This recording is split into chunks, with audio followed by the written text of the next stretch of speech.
দেশি পানটা আছে না, পানের সাথে একটু চুন দিয়ে খাবেন, কিন্তু না সুপারি টুপানি, পানের সাথে চুন।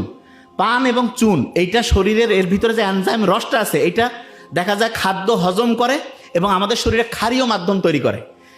শহরের লোক অ্যান্টাসিড খায় না, আর গ্রামে দাওয়াত বাড়িতে পান আর চুন খায় না, এইটা অ্যান্টাসিডের বাপ এবং শরীরের জন্য খুবই উপকারী। এই কাজটা করবেন। দিনদার পাত্রপাত্রীর সন্ধানে ভিজিট করুন arthikdin.com। তারপরে আপনি দেখবেন ইলন মাস্কের নাম শুনছেন তো, উনি এখন বলতেছে যে এই পৃথিবী নিয়ে ওনার এখন যেটা চিন্তা, যে উপর থেকে কোনো একটা শক্তি আছে যেটা আমাদের সবাইকে তৈরি করছে, দেখতে চাচ্ছে যে আমরা কি করি। আল্লাহ বলছে না, আমি জিন আর মানুষকে তৈরি করছি ইবাদতের জন্য। তার মানে ইলন মাস্কের চিন্তা আর আল্লাহ যে আমাদের কোরআনের মধ্যে বলছে একেবারে হুবহু মিলে যায়। জাস্ট ও আল্লাহ হিসাবে কাউকে মানে কি মানে না জানি না, কিন্তু ও একটা সোর্সের কথা বলে, একটা শক্তির কথা বলে।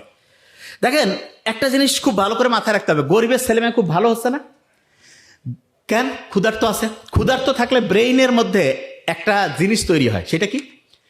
ব্রেইনের মধ্যে ক্ষুধার্ত যখন আমরা থাকি ওই সময় যদি একটু হাঁটাহাঁটি করে দৌড়াদৌড়ি করি, তখন দেখা যায় ক্ষুধা আছে আবার হাঁটাহাঁটি দৌড়াদৌড়ি করতেছি, তখন BDNF brain derived neurotrophic factor তৈরি হয়। এইটা হলে ব্রেইনটা দেখা যায় একটা জিনিসে ফোকাস করার ক্যাপাসিটি বাড়ে।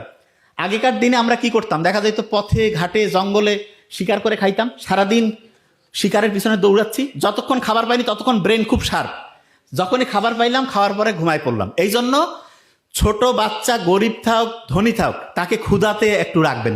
অনেকে খালি বারবার খায়, নো, তার ব্রেইনের সর্বোচ্চ বিকাশের জন্য তাকে ক্ষুধার্ত অবস্থায় একটু রাখবেন এবং ওই সময় তাকে পড়তে বলবেন। অনেকে আছে এই সময় দেখবেন পলিস্টার আছে না, পলিস্টারের কাপড় ব্যবহার করে না। পলিস্টারের কাপড়ের মধ্যে যে উপাদান থাকে ওই সিনথেটিক উপাদানটা মেয়েদের হরমোনাল যে ব্যালেন্স সেটা নষ্ট করে দেয়। মেয়েদের PCOS, মেয়েদের এই যে সন্তান জন্মদানের যে প্রক্রিয়া, এই প্রেগনেন্সি, এগুলোতে সমস্যা করে। আর ছেলেদের দেখা যায় টেস্টোস্টেরন যে হরমোন আছে সেটা কমতে থাকে।